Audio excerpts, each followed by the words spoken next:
Bom dia a todos. A Ambima gostaria de agradecer a presença de todos, tanto aqui na sede da empresa, quanto via webinar. Temos orgulho aí de estar fomentando mais um workshop com o objetivo de tratarmos sobre os desafios de capacitação dos profissionais certificados. A gente vai fazer uma dinâmica hoje que pretendemos que seja interativa, que vocês possam contribuir no debate com o objetivo da Ambima, em conjunto com os associados, termos aí uma agenda positiva para que nossos profissionais, ao final das contas, nossos clientes dos bancos, das instituições, tenham aí uma melhoria expressiva ao longo do tempo na qualidade do atendimento e dos serviços prestados. Ana? Bom dia a todos. É um prazer tê-los aqui. O pessoal que está online, bem-vindos. Espero que a gente faça um bate-papo bastante construtivo aqui. A ideia é que, como o Rodrigo disse, seja bem interativo. Antes de passar a palavra para o Rodrigo, que vai começar a apresentação de hoje, eu queria só apresentar nos apresentarmos aqui. Eu sou a Ana Leone, eu sou responsável aqui pela área de certificação e educação da Ambima. O Rodrigo Ayub é o presidente do Comitê de Certificação, que é o comitê que reúne as pautas específicas para tudo que a gente precisa discutir sobre os profissionais e a sua qualificação. E o Martim Iglesias, também ele é membro vice-presidente do Comitê de Educação da Ambima, e hoje ele está aqui como Itaú, e a gente vai bater um papo no final das apresentações para falar realmente dos desafios e tentar entender um pouco desses números que o relatório de certificação nos trouxe. Então, espero que seja produtivo para todos. O pessoal que está no webinar pode ir mandando as perguntas. A gente vai tentar colocar essas perguntas dentro da dinâmica aqui. E, caso a gente não consiga cobrir todas as questões, elas todas serão respondidas depois, ok? Por favor, Rodrigo. Muito bem. Rapidamente aqui, vamos comentar. O Comitê de Certificação aqui na Ambima, ele é formado por profissionais das instituições financeiras, tanto de RH quanto profissionais de negócios, né? Essa mistura aí de áreas, o objetivo é exatamente trazer os dois mundos, né? Tanto de RH quanto de negócios, para que haja maior sinergia em relação às nossas melhorias que a gente pretende fazer ao longo desse próximo ano e ainda em 2015. A promoção da educação financeira é uma das prioridades estratégicas da Ambima, tá certo? São 4 grandes focos estratégicos, e uma delas é promover a educação financeira, foco deste tema que a gente está em foco hoje. Outros temas: fortalecer o mercado de capitais do Brasil, fortalecer a representação e a coordenação dos interesses dos associados, tanto local como internacionalmente, e promover o aperfeiçoamento tributário dos mercados financeiros e de capitais. E, no nosso caso, estamos aí alinhados na educação financeira, né? Bom, dentre os objetivos dessa frente, são 3 objetivos, né? Quer dizer, você tem a geração e disponibilização de conhecimento sobre o investidor para as instituições associadas, que a Ambima está com várias ações, várias frentes para promover esse tipo de ação. Ampliação da educação financeira por meio de parcerias, e aí o Martim participa no outro comitê de educação. E, no terceiro objetivo, o foco aqui do nosso encontro, que é a elevação do padrão de qualificação dos profissionais certificados. Dentro desse objetivo, basicamente, nós temos aí duas grandes frentes, né? A primeira, a gente está, ao longo desse ano, a gente está com um novo olhar sobre a arquitetura das certificações. As certificações já estamos completando 13 anos, e o mercado financeiro, principalmente nesse mercado de produtos de investimento, ele é muito dinâmico. As legislações são muito dinâmicas, né? Mudam muito. O comportamento das pessoas mudou muito, os cenários econômicos, né? E a gente entendeu que era hora de olhar novamente para uma revisão da arquitetura das certificações. Então, nesse escopo, uma frente que a gente priorizou foi, bom, primeiro nós precisamos mapear para entender como que está a dinâmica desses profissionais, como é que está a dinâmica na distribuição de produtos de investimento, né? Quem são os atores, quais são as responsabilidades de cada um, né? Quais são os conhecimentos exigidos hoje em dia para poder praticar um atendimento aos investidores. Isso a Ana vai falar um pouco mais para frente.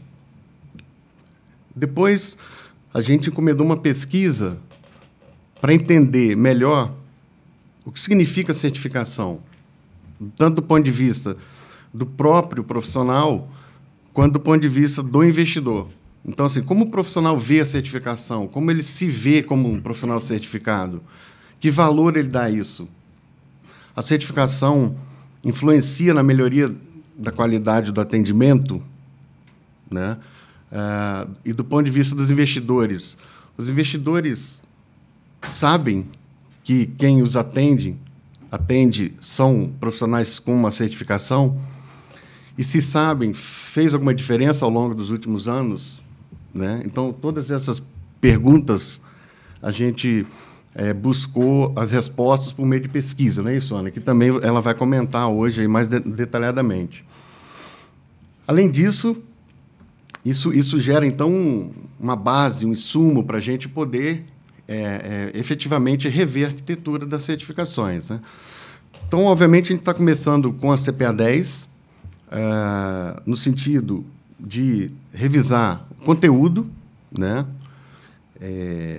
A CPA 10 foi a primeira certificação, e a gente nota assim, que uma dos grandes desafios é transformar as certificações, principalmente a 10 e a 20, num teste de conhecimento que ele vai ter que buscar o teórico e o prático, né? As pessoas seria desejável que, ao se certificarem, consigam prestar uma assessoria efetivamente aos clientes, e não só decorar ou entender aspectos técnicos de produtos, de legislação, né? Então, a gente pretende buscar transformar a certificação em que parte dela seja de questões voltadas para situações do dia a dia, tá certo? Que aí realmente as pessoas têm que conectar a teoria com a prática, com entender o cliente, entender a situação, né? E não só a questão técnica de um produto ou de uma legislação, né? Então, esse GT já está em andamento da CPA 10 e logo a gente inicia para a CPA 20. E, com isso, a gente também está entrando numa revisão, obviamente, como consequência de temas e pesos desses programas, tá certo?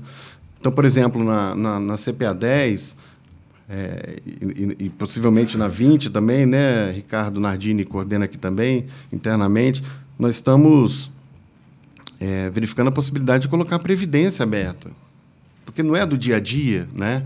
Ao conversar com o cliente, você também, os profissionais também têm uma opção para oferecer, conforme as necessidades do cliente, seus objetivos, prazos, né? Horizonte de tempo. A previdência ela faz parte desse mundo do dia a dia. Então, por que não incluir algo desse tema, né? Então, estamos revendo todos esses temas e também recolocando alguns pesos, tá certo? Para endereçamento, para atingimento desses objetivos que a gente comentou. E, por fim, o aperfeiçoamento das regras de atualização das certificações, né? Bom, agora de imediato a gente tinha como público-alvo da CPA 20, né? Por conta das regras aí da CVM, o público-alvo da CPA 20 eram aqueles profissionais que atendem clientes qualificados, né? A CVM acaba, aliás, a partir de hoje, né? Acaba de mudar a legislação, alterando aí o qualificado, aqueles clientes que antes tinham R$300 mil, agora R$1 milhão. Então, o que se percebeu foi, ao olharmos, quer dizer, como é que funciona a segmentação dos bancos, as orientações de segmentação, né, de encarteiramento de clientes, assim seja. Obviamente, os bancos nunca classificaram os clientes em qualificados e não qualificados. Então, já havia um deslocamento sobre isso. E o que aconteceu foi que a legislação forçou a gente a adiantar o passo e, obviamente, colocar o que acontece na prática. Então, a gente trocou aí o público-alvo da CPA 20 de qualificado para aqueles profissionais que atendem os clientes de alta renda, que, na prática, meio que já acontecia isso, né? Que o alta renda, os bancos segmentam em função de outros parâmetros, como renda, investimentos e outros fatores comportamentais, né? Então, houve essa adaptação e já está implementada, né? Também o desenvolvimento do processo de atualização da CEA. A CEA é uma certificação mais recente, né? Onde a gente está trabalhando com a CEA, até porque inexistia esse processo de atualização na CEA e a gente está, como é uma certificação com público menor, também vai estar servindo como um piloto, onde se pretende dividir em dois blocos, vamos dizer assim, para atualização, né? Um bloco que a Anbima quer garantir padrões mínimos, onde quem vai prover o módulo vai ser a própria Anbima, para que todos os profissionais que vão se atualizar passem pela Anbima, no módulo da Anbima, onde os assuntos desse módulo serão assuntos comuns, padrão, né, transversais a todas as instituições. Então, com isso, pretende-se garantir aí uma padronização para que esses profissionais passem por esses assuntos, tais como lavagem de dinheiro, suitability, né, ética, e toda essa questão que ela independe de qual instituição ela é presente no mercado financeiro. E um segundo módulo que está se propondo é um módulo de produtos, aí sim, onde a Anbima vai prover só as diretrizes no qual as instituições devem seguir e se respeitando, obviamente, cada dinâmica e estratégia de cada casa. Então, essas diretrizes vão dar o norte aí para que cada casa passe, quer dizer, atualize seus profissionais por meio dos treinamentos já existentes, né? Por meio das dinâmicas já existentes, ou que, porventura, se não existente, podem contratar também para complementar, né?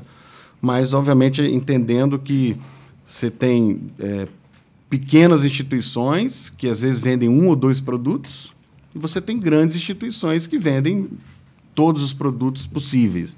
Então, cada um tem sua realidade. Então, esse segundo módulo vai respeitar, vai respeitar essa individualidade estratégica e vai, então, prover somente as diretrizes, tá certo? E, por fim, a CGA, que é a Certificação de Gestores, está em discussão aí a abrangência do público-alvo, as regras e também o processo de atualização. Quer dizer, a CGA entende que é um público mais restrito ainda, né? O público hoje ele está bem restrito do ponto de vista de serem obrigatórios somente aqueles profissionais que encabeçam a decisão, né? Mas, na prática, estamos discutindo com os gestores, com RHs, com todos a cadeia aí das instituições, de profissionais, no sentido de tentar entender melhor como é o mundo na prática de gestão, né? A gestão ela envolve também os analistas e outros profissionais que fazem parte da decisão, sim, né? De comprar e vender ativos. e também dos seus comitês, né? Então, tudo se decide no comitê de investimento para depois ir para a campo, né? Nessa questão da gestão de ativos. Então, tudo isso está sendo discutido e se espera que o avanço a partir de 2016 seja bastante amplo no sentido da gente promover essas melhorias, tá certo? Acho que era isso. Vou passar a palavra para a Ana e depois a gente vai debatendo e discutindo mais esses assuntos que a gente comentou. Obrigado. Para mim, o passador. Bom, gente, o que eu vou mostrar para vocês aqui, como o próprio Rodrigo já adiantou, é o resultado de alguns trabalhos que a gente vem fazendo na associação nos últimos 2 anos, realmente com o intuito da gente entender toda essa dinâmica de distribuição, depois de 13 anos do processo de certificação. E foi bem interessante que esse trabalho ele se concentrou em tentar observar 3 visões. A visão da instituição, que é o empregador, então, como o empregador vê essa dinâmica desses profissionais e o seu processo de capacitação. A visão do cliente e a visão do próprio profissional consigo mesmo. Então, esse extrato que eu trouxe aqui para vocês. Alguns já viram essa apresentação, mas aqui a gente fez um outro recorte, bem voltado aos desafios de qualificação desses profissionais. Então, aqui a gente tem a base das discussões que foram feitas no Comitê de Certificação,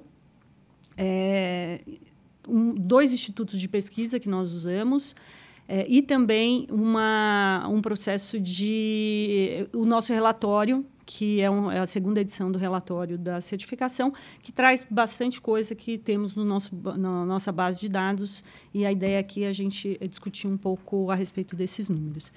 Então, a primeira coisa que a gente foi fazer foi entender, de fato, como é essa nova dinâmica de distribuição, e a gente encontrou 3 personagens, né? Então, quando a gente sentou dentro do comitê, foram semanas, aí, várias reuniões para discutir quem é quem hoje, quem são esses atores no processo de distribuição, a gente chegou a 3 figuras. O primeiro, a gente viu que tem um papel de liderança. Então, existe uma figura hoje, isso aqui a gente fez uma avaliação predominantemente no varejo, que, de fato, é onde se tem a maior distribuição, mas ela considera todas as segmentações, inclusive o private. Então, a gente tem aqui um papel da liderança, que ele, no varejo, ele está muito fortemente ligado à figura do gerente geral, e que esse profissional ele tem como papel a gestão e liderança da equipe. Ele tem como necessidade de entendimento muito maior de questões de ética, conduta, compliance, legislação, autorregulação, porque esse é o ator responsável e ele responde pela gestão da agência. Então, essa figura, por exemplo, talvez entender de forma muito detalhada a questão de produtos não seja a atividade core desempenhada por ele. Então, essa foi o primeiro personagem que nós encontramos. O segundo é o de relacionamento. E esse, sim, é que está à frente do cliente. E ele tem capacitações necessárias, né, técnicas, muito mais voltadas a ciclo de vida do cliente, planejamento de investimentos, educação financeira, que é uma coisa que não é abordado nos nossos processos de certificação, suitability, técnicas de venda. Então, quando a gente olha para o desempenho, de fato, da função desse ator, a gente está dizendo a importância dele também entender muito mais de gente, né, ter esse elemento aí dentro do seu processo de capacitação e outros temas com pesos diferentes. É interessante que a gente, nesse trabalho do comitê, a gente fez foi o seguinte exercício. Então, quem é quem? Que papel ele desempenha e quais seriam as capacitações prioritárias para esse profissional. E foi super interessante, porque todo mundo falou, não, ele tem que saber tudo. Bom, tem, mas prioritariamente, no exercício da função, o que é mais relevante esse profissional saber. E o terceiro personagem é o especialista. Então, que a gente identificou que esse profissional ele é muito acessado como um apoio à segunda figura de relacionamento. Então, esse, sim, ele é um profissional especializado que tem que saber em profundidade a respeito de produtos, risco, macroeconomia, análise de investimentos, alocação de carteira, porque ele tem um papel realmente acessório à atividade de relacionamento. Então, com base nesses 3 personagens, que a gente começou a, então, rever a nossa agenda, que foi explicada aí pelo Rodrigo. Depois, a gente foi investigar isso por meio de pesquisa, né? E aí a gente foi querer entender duas questões básicas, duas hipóteses que a gente queria validar ou duas questões que nós queríamos clarificar. Então, o primeiro é se os esforços da Ambima para certificar os profissionais geraram, de fato, mudança positiva, tanto para o profissional quanto para os investidores. Então, essa foi a primeira questão que a gente queria entender. E a segunda, que percepção e comportamentos podem ajudar o processo de modernização da nossa certificação. Então, foi com base nesses dois elementos que a gente começou o trabalho junto com a oficina Sofia, que nos ajudou aí a campo para tentar trazer respostas. Então, qual é o perfil da amostra aqui dos dados que vão ser apresentados? Então, primeiro, a gente entrevistou investidores do varejo e varejo de alta renda. A gente teve aqui o cuidado de segmentar também pelo nível de renda, para a gente entender basicamente com quem a gente estava falando. Então, renda individual acima de 3 mil, de 25 a 65 anos. Então, a gente pegou um range bastante grande aí. E que esses investidores tivessem investimentos além da poupança. Então, a gente sabe que há grande número de poupadores, investidores em poupança, mas a gente queria entender um pouco a dinâmica daqueles que acessam outro tipo de produto um pouco mais sofisticado, no caso de fundos, previdência, até títulos de capitalização era um critério de corte. Depois, a base de profissionais eram profissionais que comercializam investimentos. Então, a gente pegou tanto também do varejo alta renda, mas também a gente quis conversar com profissionais de corretora e cooperativas. Esse dado, vocês vão ver como é que vai ser interessante, a diferença de percepção entre um e o outro. Acima de 18 anos e que tivesse sido certificado há mais de 12 meses. Então, esse também era um critério. E a gente teve aqui a metodologia de trabalho, tendo uma pesquisa qualitativa e quantitativa. Depois disso, tiveram discussões em grupo com esses, tanto de investidores quanto de profissionais. E, por fim, a gente fez também entrevistas em profundidade.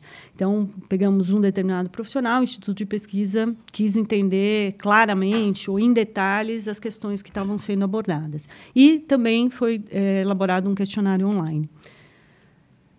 Bom, então, qual é a visão do cliente a respeito do profissional que o atende? E aqui, eu sempre faço esse disclaimer, que a nossa preocupação era fazer uma pesquisa de gente para gente. Então, a gente não perguntou, olha, o que você acha do seu banco, da sua instituição? A ideia não, olha, o que você acha do profissional que o atende? Então, para a gente entender, de fato, esta relação entre esses dois agentes. Então, hoje, qual é o profissional que é procurado para falar sobre investimentos? Prioritariamente é o gerente de conta. Está cortando aí na tela, mas eu vou falar para vocês. Então, quando se perguntava para o cliente, olha, a quem você recorre para falar sobre investimentos? Prioritariamente é o gerente de conta, ou seja, então é aquele profissional que de fato está lotado na agência. Aí, secundariamente, tem aí o consultor de investimentos e aí outros profissionais. Mas o profissional-alvo da procura para o investidor é o gerente de conta. E aí a pergunta seguinte foi, o gerente de conta ele pede ajuda de outro profissional? Ele te direciona a outro profissional para atender no processo de investimento? Sim, e aí quando sim, aqui a grande maioria, né, 76% diz que sim. Deixa eu só ter certeza aqui. Não, desculpa, diz que não. Mas os 24% que diz que sim, eles procuram o especialista de investimento. Então, recorre a outra pessoa para o processo. Aí, aqui é um dado interessante, que é o seguinte, por que os investidores eles concentram os investimentos em determinada instituição? Então, tem um grupo aqui de questões que foram divididas em 3 blocos, mas o mais interessante é dizer o seguinte, que primeiro é a confiança, então, sem dúvida nenhuma, a placa, a credibilidade da instituição. Isso é muito relevante, o investidor procura a segurança nesse aspecto, então, é importante que haja confiança, então, a confiança na instituição, porque é o meu principal banco, o relacionamento com o banco e tudo mais. O segundo mais importante é o relacionamento e o terceiro é o retorno, sendo que o retorno é quase a metade da importância do relacionamento. Então, a gente fala muito, né? A gente fica na preocupação de sofisticar os produtos e realmente pensar que o investidor está ali pelo um grande retorno, mas não. O que faz ele permanecer é muito mais a confiança na instituição e o relacionamento que ele consegue ter dentro dessa instituição. Então, isso é um dado importante, sabendo que ele recorre ao profissional, ao gerente de conta, no processo de decisão ou de escolha dos seus investimentos. E aí, o que ele espera desse profissional? Então, a gente foi entender, bom, desse profissional que te auxilia e que para você é tão importante na relação da sua gestão financeira, o que esse profissional prioritariamente precisa ter? E aí se chegou a 4 competências principais. A primeira delas é o conhecimento. Então, o cliente espera que esse profissional detenha um conhecimento tanto das necessidades dele, do mercado e de produtos. Então, é super relevante que o cliente chegue a este profissional e ele tenha uma simetria, de fato, de conhecimento. Ele saiba mais do que o cliente. E hoje isso é um desafio, porque os clientes chegam já com uma lição de casa feita, uma busca no Google ou coisa parecida. Então, hoje os canais de acesso são bem mais democráticos, mas essa é uma competência bastante esperada desse profissional. A segunda é a orientação, ou seja, esse profissional tem que ser capaz de orientar o cliente na sua decisão. Então, ele está ali como uma figura que detém o conhecimento, mas não basta, ele precisa realmente fazer um direcionamento e uma orientação para esse cliente. E o cliente entende que esta competência é a atividade core desses profissionais. Então, entre as 4, essa é a core, apesar das competências todas serem interligadas e terem interdependência. Depois, a proatividade. E a proatividade aqui ela aparece muito como uma preocupação com o investidor. Porque há situações de que, olha, ele me procura na hora da oferta de algum produto, mas a manutenção desse produto ela é tão importante quanto o próprio processo de oferta. Então, a proatividade aparece como sendo algo bastante relevante para os clientes. E, por último, a pertinência. O que significa isso? A gente quis investigar muito essa questão da oferta adequada do produto. E a gente viu que, de fato, isso é muito importante. Então, aqui, no detalhamento da pesquisa, mostra que o cliente não tem essa preocupação excessiva com as metas que o gerente tem a cumprir, desde que aquilo seja adequado à necessidade do cliente. Então, a oferta precisa efetivamente ser pertinente à necessidade. E aqui ela passa, por isso que eu disse que elas são competências interligadas, pelo conhecimento que ele detém do cliente. Então, se ele sabe que aquele cliente tem determinadas necessidades, a chance dele ser pertinente na oferta é muito maior. Olha, vocês podem mandando perguntas, o pessoal que está no webinar, se vocês aqui também tiver alguma questão, vão anotando aí para a gente fazer bem interativo e ninguém dormir, hein, agora de manhã. Bom, e aí quando a gente foi fazer a avaliação geral, então, de todos os pontos que foram avaliados, principalmente nessas 4 competências, a gente viu o seguinte, que a avaliação geral do investidor para com o seu profissional, ela é bastante positiva. Numa escala de 0 a 10, a gente tem aqui uma média de 8. A gente achou muito interessante isso, porque a gente tem sempre uma percepção de que a visão do cliente talvez seja mais negativa, e a pesquisa mostrou que não, ela é bastante positiva. Então, a gente tem aqui no detalhamento a questão da orientação, da proatividade, da capacitação técnica e do conhecimento, que são as competências que eu falei para vocês. São notas boas. Aqui, como todo mundo pergunta, né, não soma 8, porque a média não dá 8, porque a gente tem outros critérios que foram avaliados, então aqui a gente só estratificou de fato as 4 competências. Apesar de serem bastante positivas, todas serem acima de 7, 7,5 a nota, se a gente olhar para cada competência individualmente, a que aparece como sendo a competência menor, com a menor avaliação, de fato, é a orientação do cliente, que é a competência que o cliente entende como sendo a competência core. Então, acho que aqui já tem um primeiro achado interessante, ou uma oportunidade de desenvolvimento interessante aqui. Aí, quando a gente foi fazer essa mesma avaliação, com os mesmos critérios, a gente também trouxe um pouco a visão do profissional. Então, a gente quis entender também qual é o cenário que esse profissional está inserido. Então, uma das questões que foram levantadas é entender como ele vê a distribuição de atividades dele no dia a dia. Então, tanto aqui no segmento de gerentes ou de outros profissionais, que eu falei para vocês, de cooperativa e de corretoras, eles estimam gastar 20% aproximadamente do tempo deles com investimentos. Então, a gente sabe que esse é um profissional generalista, ele tem, né, questões ali que aparecem também, como a questão do crédito, aparece de forma também expressiva no dia a dia. Atendimento de solicitações diversas do cliente, porque esse profissional ele cuida desde da senha que trava até, de fato, conseguir fazer uma orientação para o cliente, que é o que espera. Então, olha a expectativa, né, que a gente também coloca em cima desse profissional. E ali os serviços do dia a dia, que eles também encaram isso como burocracia. Então, há citações nas entrevistas em profundidade, o tempo que também é destinado às questões burocráticas das instituições e o quanto isso consome de tempo que poderia estar sendo investido em outra atividade dentro da instituição. Então, aqui a gente tem uma parcela significativa e o nosso trabalho aqui na Ambima é no segmento de investimentos, sem dúvida nenhuma. Então, é onde a gente vai dar um pouco mais de tinta. Mas vocês podem reparar que aqui dentro desse gráfico, deixa eu ver se eu vou acertar aqui, acertei.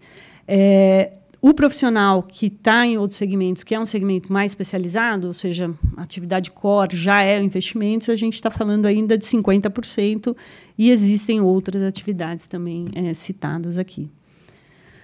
Então, como o profissional se vê nessas mesmas competências? Então, ele tem uma avaliação mais positiva que o cliente. Então, a autoavaliação é de 8,94. Então, ele é um indivíduo que está realmente vendo o exercício da função dele como positiva.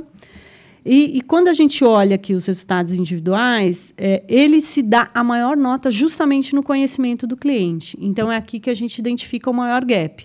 Então, apesar dos números serem números positivos, uma nota de 0 a 10, a gente está falando acima de 8 nos dois casos, o gap é o que gera o ruído. Então, há uma expectativa do cliente em relação à compreensão e à orientação das necessidades do cliente e o profissional vê isso como sendo a maior fortaleza dele. Então, é aí que a gente encontra aqui... aqui tem mais um detalhamento, é ali que a gente encontra o maior gap. Então, quando a gente olha aqui só para vocês olharem por segmento, se dá a mesma coisa, a avaliação também é sempre positiva, tanto dos profissionais que atuam no varejo alta renda, e os outros profissionais têm uma avaliação mais positiva na linha geral, mas todos se veem de forma bastante positiva no papel. E olha aqui, principalmente no varejo, a maior nota é justamente de conhecimento do cliente. Então, há uma percepção, quando a gente olha aqui, né, os gaps.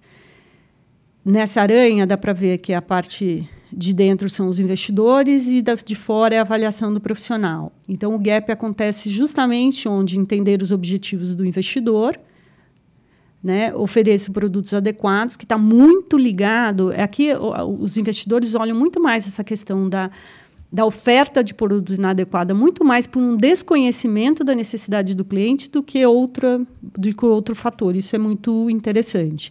E aqui no relacionamento e parceria, onde ele acha que realmente tem uma parceria, um relacionamento com o cliente, e o cliente acha isso, acha que a avaliação é um pouco menor. E aqui, onde essa aranha se encontra, a proatividade, ela aparece aqui, né, e principalmente aqui na capacitação técnica, o que mostra que não só o trabalho que as instituições fazem para certificar seus profissionais, mas a capacitação ela é entendida como sendo algo adequado. Então, por mais que essa aranha pareça que os gaps são tão grandes, eles são pequenos, mas eles existem. Então, há uma oportunidade aqui de se endereçar essas questões. Então, aqui, só um detalhamento. Então, quando a gente olha aqui as certificações... a gente quis entender, bom, então, como é que a certificação se insere né, nesse contexto todo. Então, essa primeira parte da apresentação foram esses achados dessas pesquisas, e a gente quis associar isso dentro do nosso processo de certificação com os dados do nosso relatório para entender, bom, então, dado que a gente tem esses personagens, dado que tem essas percepções, vamos ver quem é que está dentro da nossa base de dados e como é que essas pessoas se distribuem. Então, primeiro, a gente tem algumas curiosidades aqui. A primeira é que 74% dos profissionais eles são aprovados na primeira tentativa dos exames que eles prestam. Então, a gente que fica ali no dia a dia do atendimento, as meninas que atendem, há, às vezes, uma frustração enorme daquele profissional que não é aprovado, mas a gente viu que, aqui, se a gente colocar o segundo dado, 16% dos profissionais são aprovados até na segunda tentativa. Então, isso é uma coisa super bacana de compartilhar com os profissionais, porque, às vezes, eles vão lá, na primeira não consegue, na segunda não consegue, e aí a sensação de derrota ou de desmotivação é muito grande. Então, a gente sabe aqui que pelo menos é o que diz nossa base, que 90% dos profissionais passam até na segunda tentativa. E é um número representativo, se a gente olhar, né, o número de profissionais que a gente tem hoje aprovado. Então, apenas 17% dos profissionais que prestaram prova nunca foram aprovados. Então, aqui pode ser a desistência. Então, também é um número expressivo, se vocês pensarem bem, a gente tem 370 mil profissionais certificados, 17% não é desprezível. Então, entender até por que esses profissionais desistiram do processo de certificação. 4 mil pessoas tentaram mais de 5 vezes, e aqui há um registro de até 25 tentativas no processo de exame. Então, aqui a gente fica especulando, né, se é alguém de alguma escola de treinamento que fica lá fazendo para poder tentar entender a dinâmica, decorar as questões e tudo mais, apesar que a gente tem regras para que isso não aconteça, mas a gente registrou aí 25 tentativas. A pessoa é muito aguerrida, se não for a primeira opção, essa é a pessoa mais resiliente que existe na nossa base de dados. Então, isso aqui só para vocês conhecerem um pouco aí de curiosidade dos números. Então, como é que está a taxa de aprovação desses profissionais nos últimos anos? Então, aqui a gente tem de todas as certificações, a gente tem aqui a média, esse dado começa desde 2007, é isso? Né? A partir de 2007. Então, aqui a gente tem uma taxa de aprovação da CPA 10 de 53%, uma média, na CPA 20 de 58%, a CEA tem uma taxa de aprovação média de 40% e a CGA de 30%. Então, essa aqui é a média histórica de aprovações. Vocês podem ver que aqui a gente teve um pico na CPA 10, isso aqui foi em 2009, se eu não me engano. Deixa eu ver minhas anotações aqui.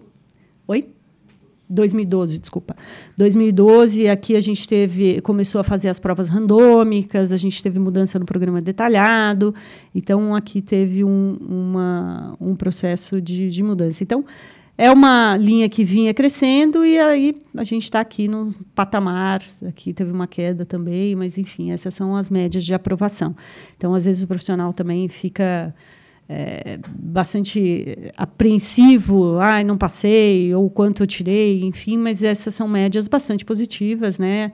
A CGA, ela é a prova, é o exame mais novo e é um exame mais complexo, em 2 módulos, ele é bastante fechado para um determinado público, né? E aqui a gente está falando da CEA, que realmente teve uma queda bastante na taxa de aprovação desde as primeiras provas.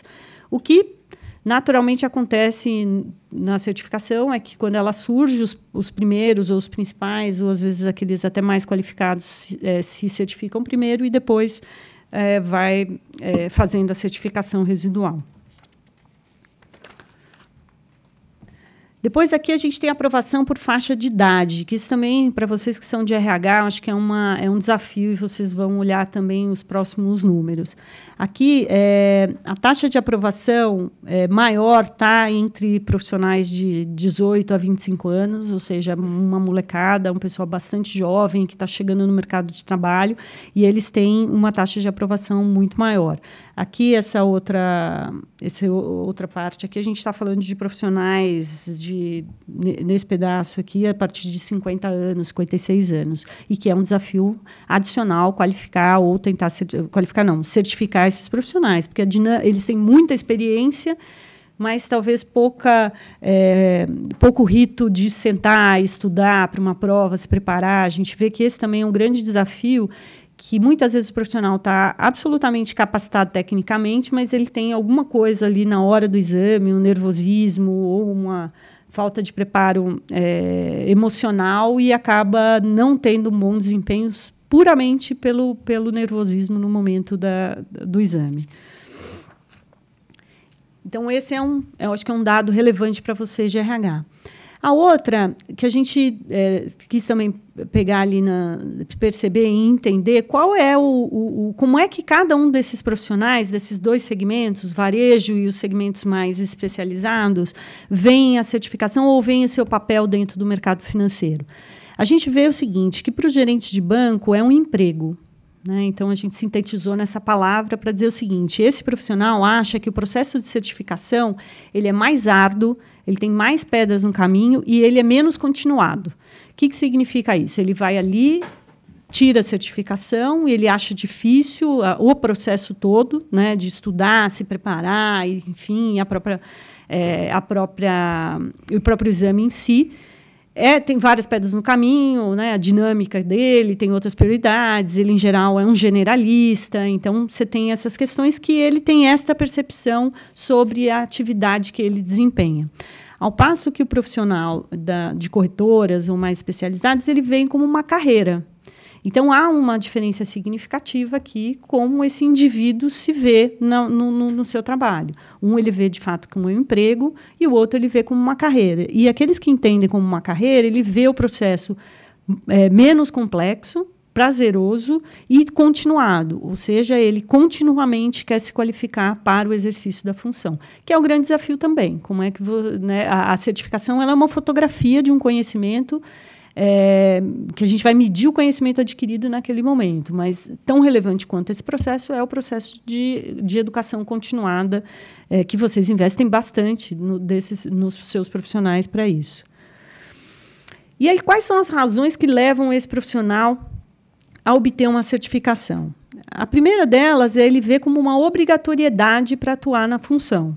Então, a maioria das citações aqui olha como sendo uma exigência. Depois tem o aperfeiçoamento dos conhecimentos, né, o reconhecimento profissional, ele quer receber uma promoção, o reposicionamento de carreira e uma porta de entrada para o mercado de trabalho. O curioso aqui é que todos eles olham a certificação como um processo interno, de carreira, né, para ele.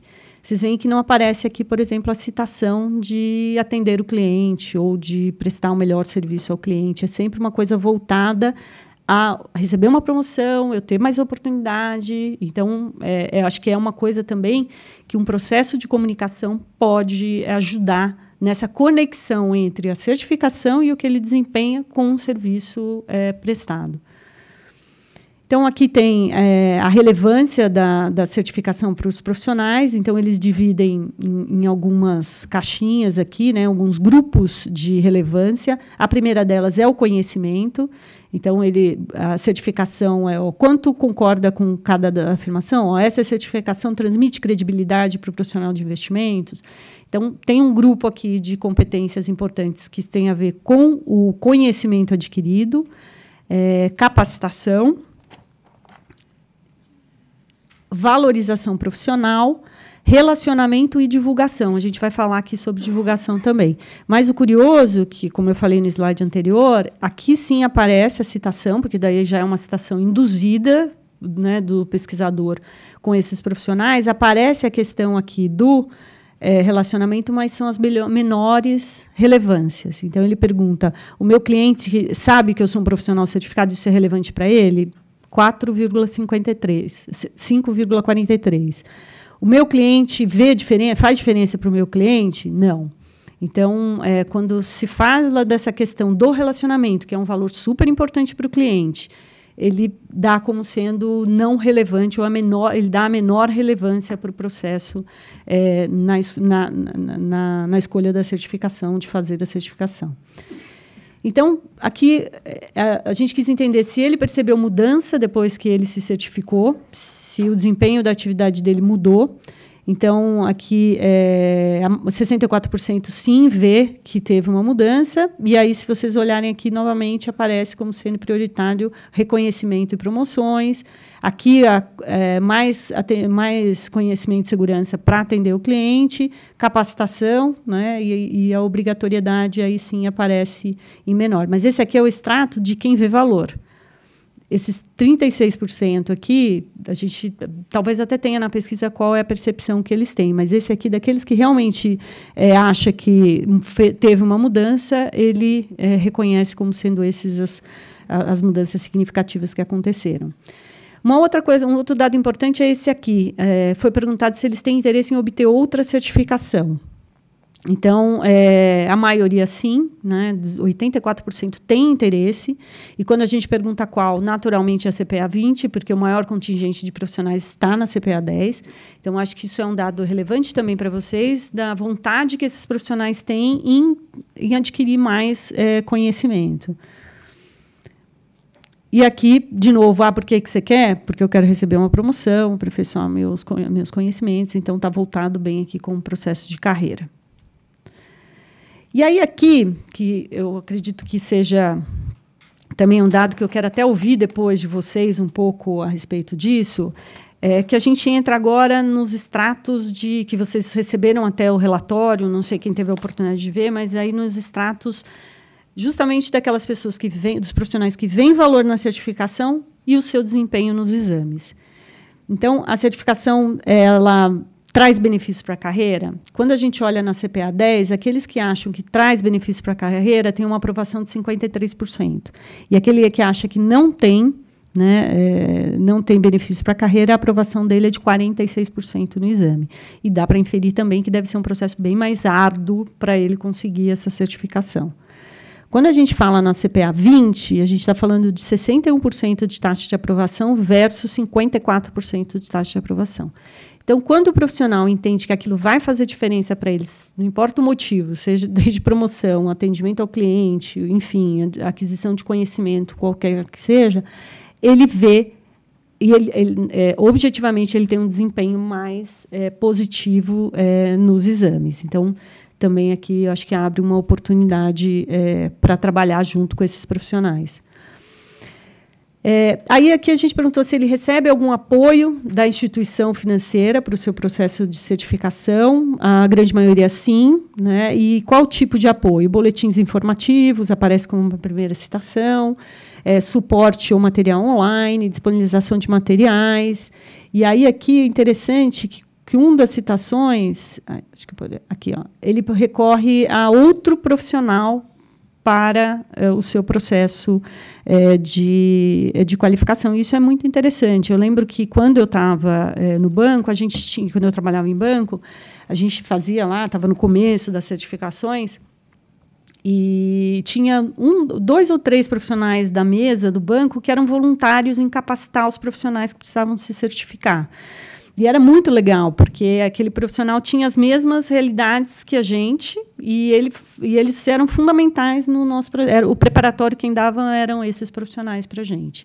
Então, era uma coisa bastante cooperada, muito legal. Então, eu achei curioso, quando eu vi esse dado, o quanto eles recorrem também a outro profissional, a um especializado para o seu processo de qualificação. Me lembrou da minha época lá do banco. Então, quando a gente olha o tipo de treinamento que esse profissional faz versus a taxa de aprovação, a gente tem aqui alguns tipos de preparação, né? Fez um curso presencial patrocinado pelo empregador. Na CPA 10, a gente está falando uma taxa de quase 46% de aprovação. Fez um curso presencial por conta própria. A aprovação é maior. Fez um curso online patrocinado pelo empregador, 52% de aprovação. Fez um curso online por conta própria, 54%, estudou sozinho, 64,4%, estudou sozinho, sem cursos preparatórios. Vocês podem olhar, ele tem uma taxa de aprovação maior do que os presenciais patrocinados por vocês. E aí, até eu fiquei bem curiosa de conhecer esses 24%, que é alto, né? A pessoa nem se preparou, foi lá para o cinema, deixa eu fazer a prova também.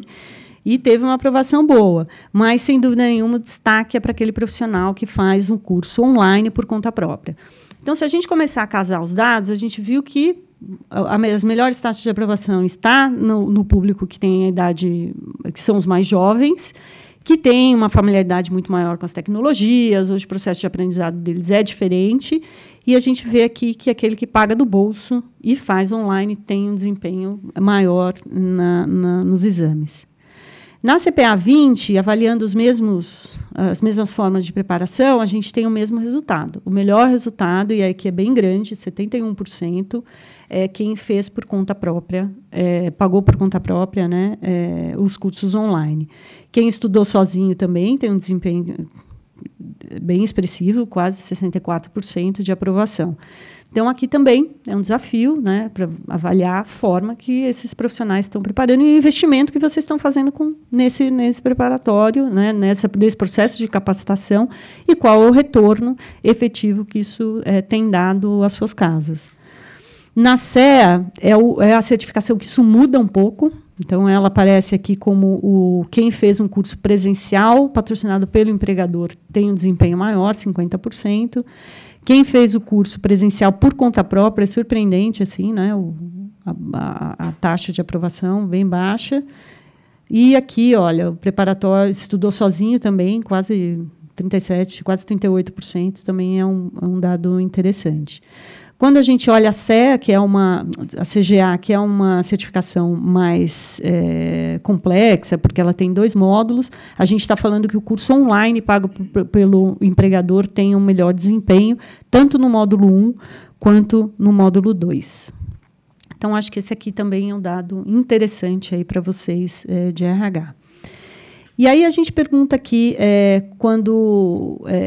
há sempre uma queixa muito grande ou uma observação muito grande quanto à visibilidade das certificações, o conhecimento que o cliente tem das certificações.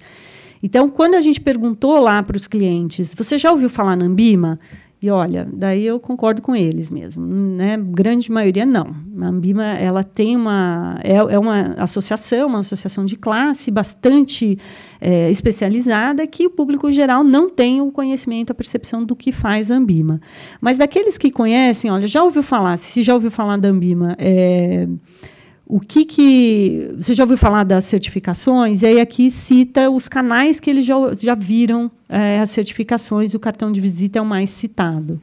Né? Então, acho que é um veículo importante também quanto a isso. E o que a gente vê é que a melhor forma de divulgar a certificação, muitos dos nossos associados, a gente vê isso no comitê, né, Rodrigo, querendo que a Ambima faça uma campanha institucional. A gente fez isso e não teve muita adesão, porque aqui a gente tem 2 desafios. A gente tem o desafio de falar para o cliente quem é a Ambima, e que te digo que não é uma coisa simples, e depois, vencido essa etapa, contar o que é a certificação.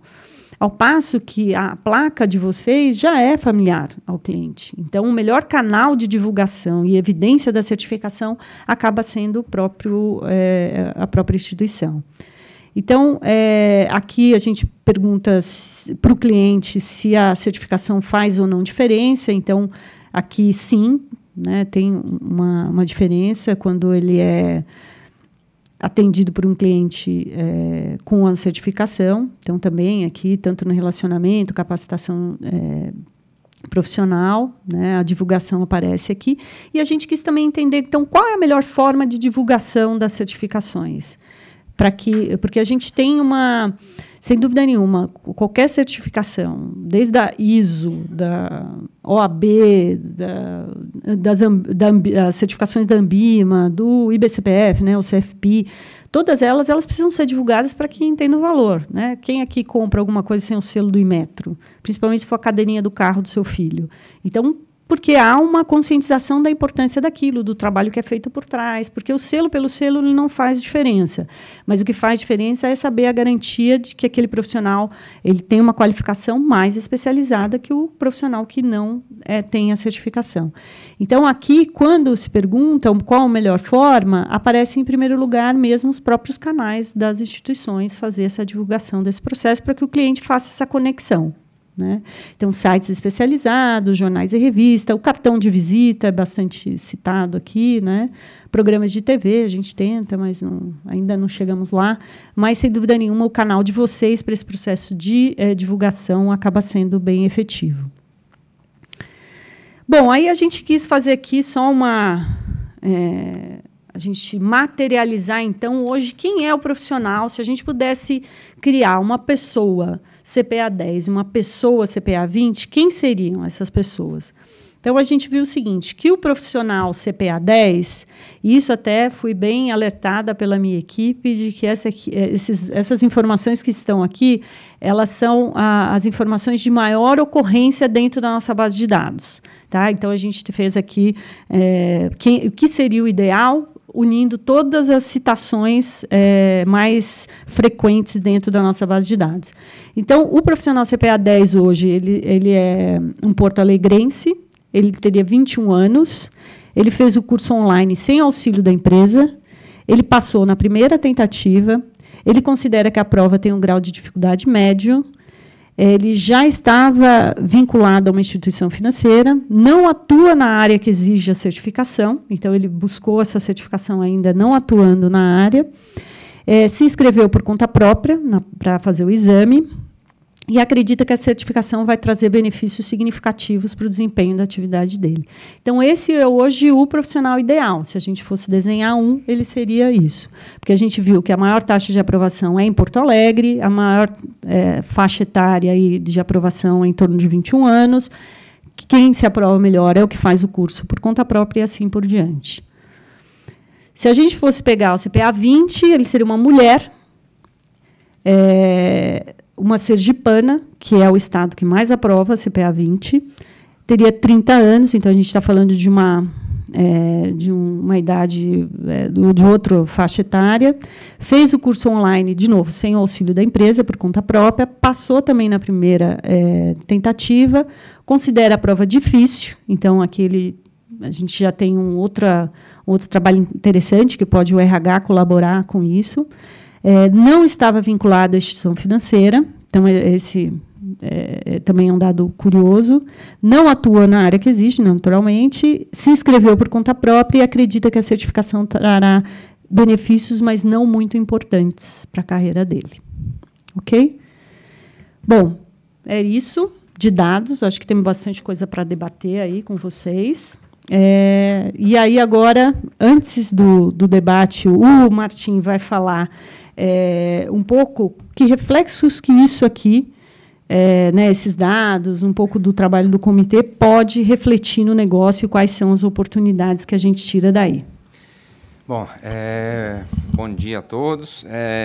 Eu tenho alguns pontos, basicamente 3 pontos, que eu entendo que são tendências vinculadas aos negócios nos quais a certificação ou o profissional certificado faz sentido ou pode ajudar, né? O primeiro ponto que eu queria citar aqui é o conceito de que hoje, né, isso é bastante debatido, bastante conhecido, né, o conhecimento está disponível em todo lugar e a todo momento, né? Isso tem um impacto importante nas nossas relações com os investidores, né? O fato é que hoje o cliente pode e tem condições de chegar na frente do gerente muito preparado e conhecendo muito sobre determinado produto. Pode ter estudado em casa ou pode consultar, eventualmente, na hora, na frente dele, através do seu dispositivo móvel, conhecimento sobre o produto, sobre coisas disponíveis, sobre cenário econômico, etc. Isso faz com que a pessoa que está atendendo, seja o gerente, seja o especialista, tenha uma necessidade de conhecimento muitíssimo maior do que tinha até poucos anos atrás, né? Ele tem que estar preparado, basicamente, para tudo. Né? Para tudo, com respostas boas, porque poderão ser questionadas e serão questionadas, né? Então, um dos aspectos da certificação que está sendo abordada com a reformulação de toda a parte da recertificação, da educação continuada, é tentar criar condições e manter, de fato, esses profissionais sempre o mais atualizados possíveis. É óbvio que isso também depende de uma postura proativa, de protagonista do certificado, é óbvio, né? Mas a certificação, de alguma forma, já está tentando endereçar esta questão. A outra face dessa questão do conhecimento estar sempre disponível é que a informação hoje ela está em excesso. Existe muita informação, muitíssima informação, né? Então, o ponto é, que informação é relevante, né? Que informação é confiável, né?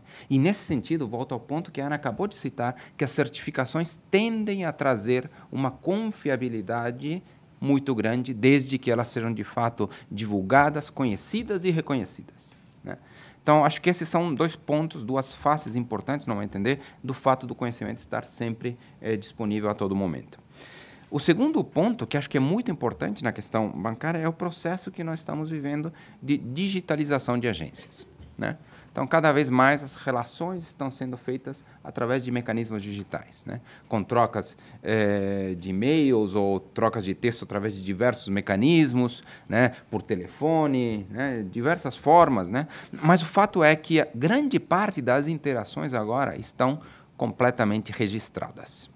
Diria eu que a maior parte das interações tende a ficar totalmente registrada, né? Isso também levanta a régua do conhecimento de uma forma absurda, né? Não há mais espaço para uma informação equivocada, né? Não há mais espaço para a oferta de um produto eventualmente inadequado, né? Então, isso levanta a necessidade do profissional para ele estar cada vez mais qualificado. Levanta a questão da pertinência que a Ana citou dentro da pesquisa, né? As ofertas têm que ser totalmente pertinentes, né? Então, esse é um outro ponto que acho que a certificação, através dessa procura por conhecimento e por atualização, tem muito, mas muito a nos ajudar, né? Finalmente, meu terceiro ponto seria este, que acho que está muito vinculado aos processos de proximidade, relacionamento e confiança interpessoal, né? Nós vimos, né, como os atributos mais importantes citados aí pelos clientes não estão necessariamente vinculados ao conhecimento técnico ou de produtos, né? Que nem a Ana comentou, nós muitas vezes gastamos muito tempo pensando em produtos, desenhar estruturas, fundos e certificados e coisas desse tipo, né? E, na verdade, a coisa mais relevante para ele não é exatamente isso, né? A confiança na instituição e a confiança no fato de que aquela pessoa está recomendando o que é melhor, de fato, para ele, né? E aqui eu queria citar um caso e depois fazer o paralelo, né? Que é um caso que talvez você já tenha lido ou já foi comentado em algumas sessões aqui mesmo, que é um caso que aparece no livro Blink, de Malcolm Gladwell, né? No qual ele cita, né, um caso específico de pessoas que passaram por atendimentos médicos, né? E em decorrência desse atendimento, por ser certamente procedimentos de risco, alguns deles, todos eles, na verdade, tiveram problemas sérios em decorrência das intervenções, né? E o que foi feito nessa pesquisa era entender por que determinadas pessoas moveram ações judiciais contra alguns médicos e outras pessoas não moveram ações judiciais contra os médicos, sendo que os erros eram da mesma magnitude, da mesma natureza, né? Então, foram ver e estudar, né? Se estudou e chegou à grande conclusão de que o conhecimento técnico de ambos os médicos, os que foram processados e os que não foram processados, era basicamente o mesmo. Era uma questão de risco vinculado à natureza das questões da cirurgia, etc., né? Entretanto, aqueles que não foram processados foram aqueles que tiveram uma postura muito mais próxima do cliente, do paciente, mostraram empatia, trataram ele de uma forma clara, demonstraram preocupação com os seus fatos, com as suas naturezas, com as suas preocupações. O erro aconteceu e o sujeito, obviamente, não ficou satisfeito, mas não moveu uma ação judicial contra ele. O paralelo com o nosso mundo, eu acho que tem a ver com... Nós vivemos num universo que está vinculado a riscos, por natureza, né? Poucos investimentos não têm riscos consideráveis, né? Às vezes você tem aquele que parecia que era o mais conservador, que está perdendo para a inflação, então tem risco, né? O cliente enxerga uma renda fixa que, na verdade, não é fixa, né? Então se assusta com essas coisas, né? Então, o risco faz parte da natureza dos produtos de investimento, né? E o cliente pode decidir, talvez não nos processar, mas nos abandonar. Pode dizer, não quero mais essa instituição, não quero mais isto, né? Então, a empatia, a certeza de que a nossa oferta é compatível ou adequada às necessidades do cliente investidor, certamente é um importante instrumento de retenção. E aí eu acho que a certificação acertou muito no momento em que começa a abordar questões não apenas técnicas, começa a abordar de alguma forma, como o Rodrigo colocou, coisas vinculadas a planejamento financeiro, coisas vinculadas a comportamento do investidor. Então, estas questões são muito importantes dentro do processo de vendas de investimento e ganharam mais espaço, estão ganhando mais espaço nas reformulações. Então, basicamente, eram esses 3 pontos que eu tinha para comentar, né? Então, repetindo, a questão do conhecimento sempre disponível, a questão da digitalização e a questão da valorização das relações interpessoais. Obrigado. Bom, agora podemos debater. A gente tem 30 pessoas online, é isso? O último dado que eu recebi aqui, no meu ponto eletrônico. Eu não sei se tem perguntas, mas seria bastante interessante a gente aqui, quem está aqui presente e também quem está online, mandar as questões. Primeiro, para a gente validar, é isso mesmo? Como é que vocês estão vendo? Que desafio que vocês estão enxergando? Possivelmente vocês estão desenhando o planejamento de RH de vocês para 2016? Como é que isso está? Então, acho que tem algumas questões interessantes que vocês podem nos trazer aqui. E aí, não sei se tem perguntas, quem que vai fazer aí? E aí, quem quiser comentar alguma coisa, a gente precisa usar o microfone só para poder as pessoas de casa, não, né? Do escritório, não sei onde eles estão, poderem... Estou me sentindo meio Fátima Bernardes. Você em casa? As conectadas, isso. Bom, porque pode estar no carro, né? Hoje em dia, tá vendo? Olha a diferença de pensamento dos de 18 de 42, né? Tá aí, ó. Então, por favor, gente... Um de cada vez, né? Senão eu mesmo faço perguntas, se alguém tem uma colocação. Vamos lá.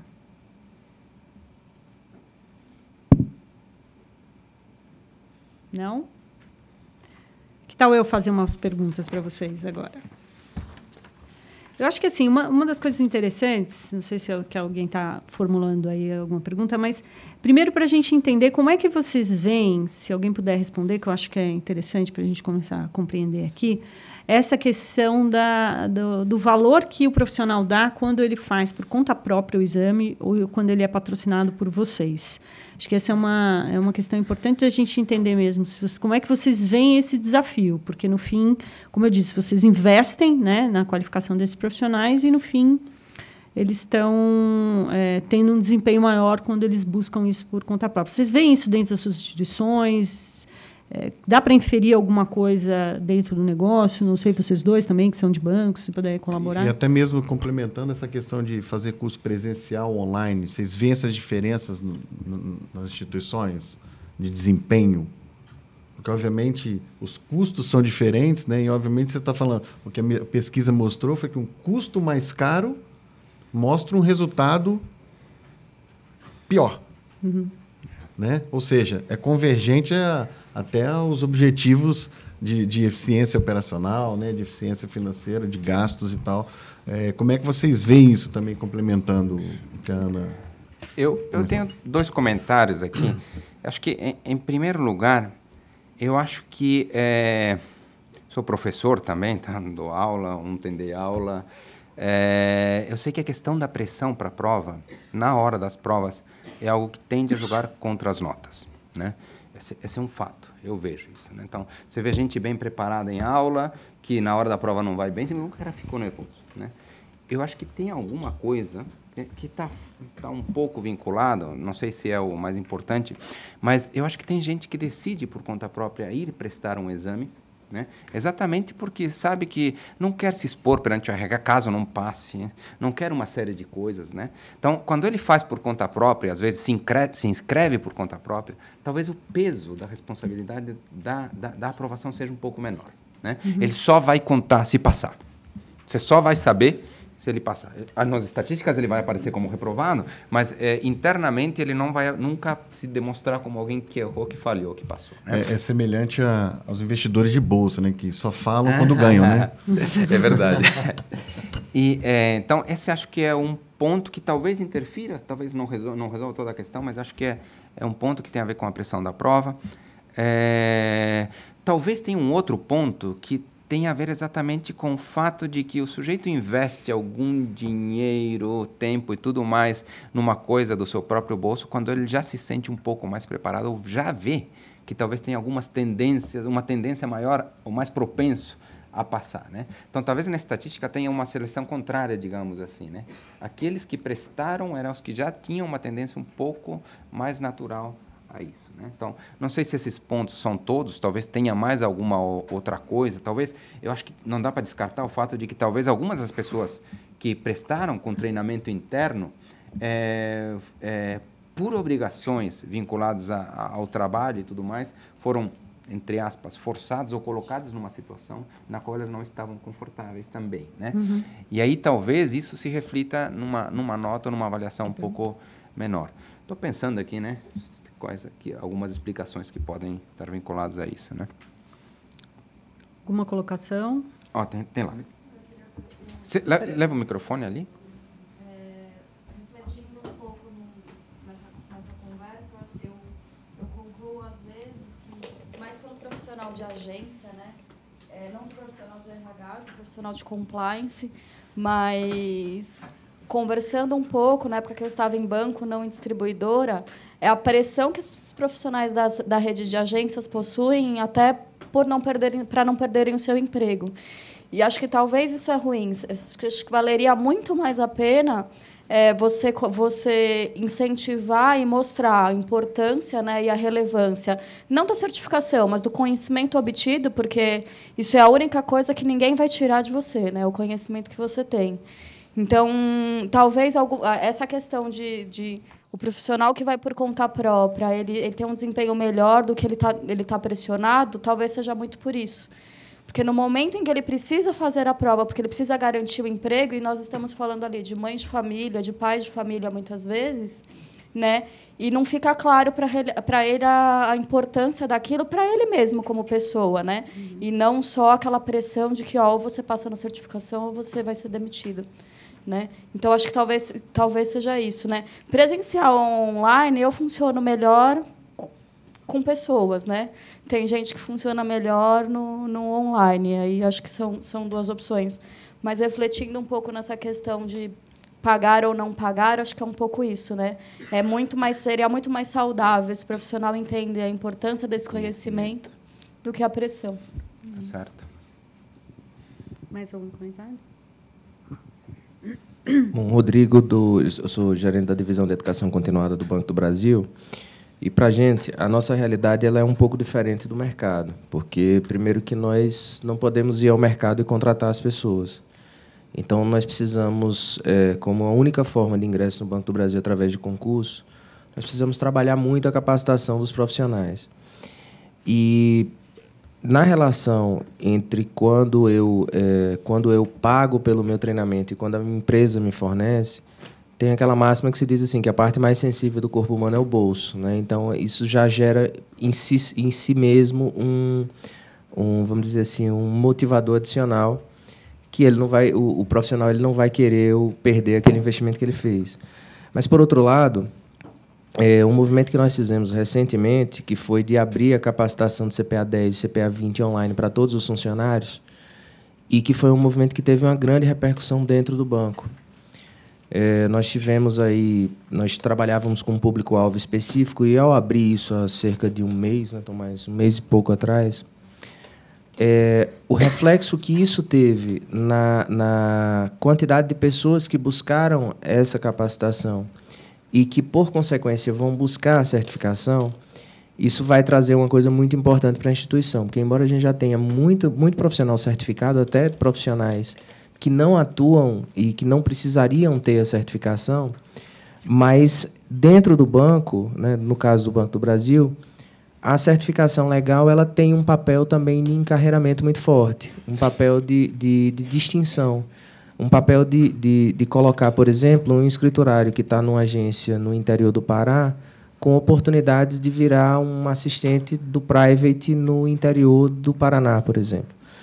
Então, o grande desafio que nós, enquanto mercado, temos com relação a isso, é de trocar essa percepção de que a pesquisa mostrou, de que a certificação é algo do profissional, para que isso vire a ser algo do mercado, algo que seja valorizado, que eu busco a certificação não apenas por mim, mas porque isso vai me fazer prestar um atendimento melhor ao meu cliente, vai fazer a minha instituição desenvolver um papel melhor perante o cliente e aumentar a percepção que o cliente tem sobre o trabalho que é prestado pela minha organização. Acho que esse é o grande desafio que nós temos para os próximos anos e que não é algo muito fácil.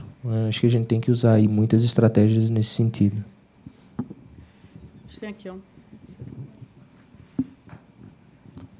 Lucas, do Banco Itaú. A respeito do treinamento presencial e à distância, nós tivemos acesso a esses dados que vocês forneceram no ano passado, e nós fizemos um trabalho dentro de casa para poder entender por que dessa diferença. O que a gente conseguiu captar? As pessoas que faziam treinamento presencial, elas ainda tinham meio que a mentalidade de uma faculdade. Então, elas iam para o treinamento presencial, assistiam a aula e iam fazer o exame. Ou seja, o conteúdo que ela é abordado ali dentro da sala de aula não era o suficiente para passar. Elas entendiam que só aquilo ali seria...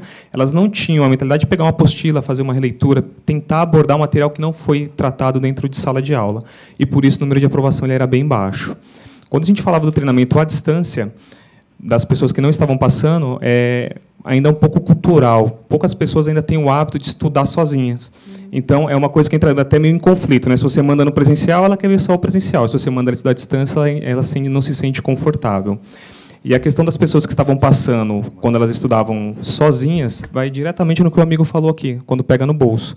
Então, pegava no bolso e tinha uma segunda coisa que apareceu na pesquisa de vocês também, que é, essa pessoa que estava estudando sozinha, ela já tinha essa mentalidade mais forte, de estudar à distância. Então, ela pegava o material realmente ali, o conteúdo. Então, é uma coisa até meio gritante, né? Meio estranha. O material que as pessoas estudavam era o mesmo que a gente fornecia, só que elas compravam numa consultoria. E essas pessoas estavam passando só pelo fato de ter essa cultura de estudar, se dedicar um tempo a mais, fora do horário de trabalho. E dentro da instituição, a gente ainda tem esse empecilho, ainda é um pouco dessa questão cultural. Ó, tem ali, e a gente tem uma pergunta do pessoal de casa.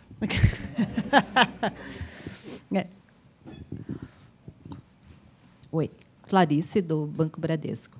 Eu acho que um outro ponto também que conta e que a gente pode perceber e tangibilizar melhor é a questão também da idade. Porque hoje, se você pega aí essa galera que está iniciando essa carreira no setor financeiro, muitas vezes ainda estão se graduando, né? Eles não têm, talvez, uma plena certeza se vou seguir, né, na área financeira. Então, quando ele detecta que esse é o caminho, é a porta que se abriu, aí eu acho que ele tem uma garra muito maior e realmente obtém, né, com toda a atitude necessária. Né?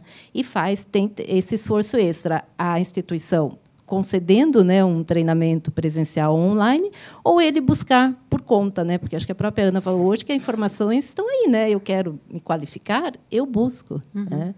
Então, acho que esse é um ponto, acho que conta muito, principalmente na 10. Não me recordo aqui que, quando você mostrou na pesquisa, na CPA 10, né, o maior índice de aprovação é quem busca online por iniciativa própria. Isso. Mas o fator idade, aí, será que contou nessa pesquisa? Quem são essas pessoas? Se a gente fizer Porque, com certeza, acho que não são as mais experientes, né, em termos de mercado. Se casar com o dado de aprovação de faixa etária, são os mais jovens que se aprovam mais. Jovens. Isso. Então, acho que se associa um pouco a seguir carreira no setor financeiro também. Né? Interessante. Okay. Tem aí... Estão chegando perguntas. A primeira informação é que a gente vai disponibilizar a apresentação após o evento. Tatiane Ano, da XP, Gestão de Recursos, está perguntando se os números refletem também assets e gestoras de recurso, se englobou profissionais dessas instituições. A gente teve alguma coisa, a amostra é menor desse segmento, mas tem alguma coisa. A gente pode até, de repente, fazer um corte só dos dados desse segmento mais especializado e passar, para ter uma ideia. As diferenças, assim, elas são muito mais de gradação nos dados específicos e essa questão de percepção. Ele vê como a carreira dele, então a forma de interação que ele tem, de preparo com a certificação é diferente das agências por conta disso. E a especialização. Mas a gente tem o recorte dos dados por segmento que pode ser passado depois. A Fabiana, do Banco Petra, enviou um comentário, eu acho importante, como a Ana falou, o processo de comunicação, enfatizar que isso vai agregar para o profissional, mas também para o cliente, e mostrar a importância desse profissional ser certificado. E aí entra o desafio das empresas e RH de fazer um processo de comunicação forte com todos os seus profissionais envolvidos. A Priscila, do JP Morgan, disse que, em relação aos cursos presenciais versus online, na instituição dela, os profissionais preferem o curso online, porque eles podem escolher o momento de estudar, quando estão mais tranquilos. E o que acontece com os cursos o que não acontece com os cursos presenciais, que normalmente ocorre após o expediente de trabalho, e isso afeta o desempenho no exame. Muito bom. Mais algum comentário? Até uma coisa aqui, enquanto circula o microfone, não sei se vocês têm alguma coisa, mas um dado que me chamou a atenção na pesquisa foi essa questão do valor. Então, que valor que o profissional dá à certificação. E aquele que dá um valor maior, que vê que a diferença de que aquilo faz na vida dele, o desempenho é maior e, consequentemente, a capacitação técnica dele e o atendimento ao cliente. Eu acho que um trabalho interessante que os bancos podem fazer, se me permitam fazer uma sugestão, é enfatizar isso nas suas políticas de treinamento, inclusive. Talvez nisso a própria Ambima possa colaborar, de fazer algo que sensibilize ele da importância daquilo que ele veja valor. Porque o que a gente tem, a percepção é de que o profissional vê isso na terceira pessoa. Então, olha, eu vou lá fazer o exame que alguém mandou eu fazer, preciso fazer, que senão, como ela comentou aqui, eu vou perder o emprego. Será que a gente não consegue mudar esse mindset? Entendeu? De mostrar de fato assim, olha, dar o valor, eu acho que passa pela instituição também valorizar isso, não só como um processo que esse profissional tem que passar, ou uma política que ele tem que cumprir, mas realmente um processo de valorização para o resgate mesmo da profissão. Vocês devem ter acompanhado, hoje à noite a gente vai fazer um webinar com os profissionais certificados. Então, a ideia é trabalhar, vai ser apresentado um pouco dessa pesquisa, mas com um enfoque bastante diferente, com o objetivo de resgatar o sentimento de pertencimento desses profissionais, que hoje a gente vê que está um pouco adormecido. Então, a gente quer fazer um trabalho, a gente está com um número bastante expressivo de profissionais confirmados, a gente não sabe qual vai ser a quebra, mas a gente tem quase 4.000 profissionais que vão participar da conversa hoje no fim do dia. Se vocês quiserem participar, a gente pode mandar o link para vocês. Vai estar aqui o Martim, que tirou a Ambima's Day hoje, vai passar o dia aqui na Ambima. Vai falar um pouco da trajetória dele, como sendo um profissional que passou por várias certificações, e o Fabiano Calil, que é um profissional, ele é um psicanalista, economista, que trabalha para algumas das casas de vocês, e vai falar um pouco dessa questão do protagonismo desse profissional, da importância deles.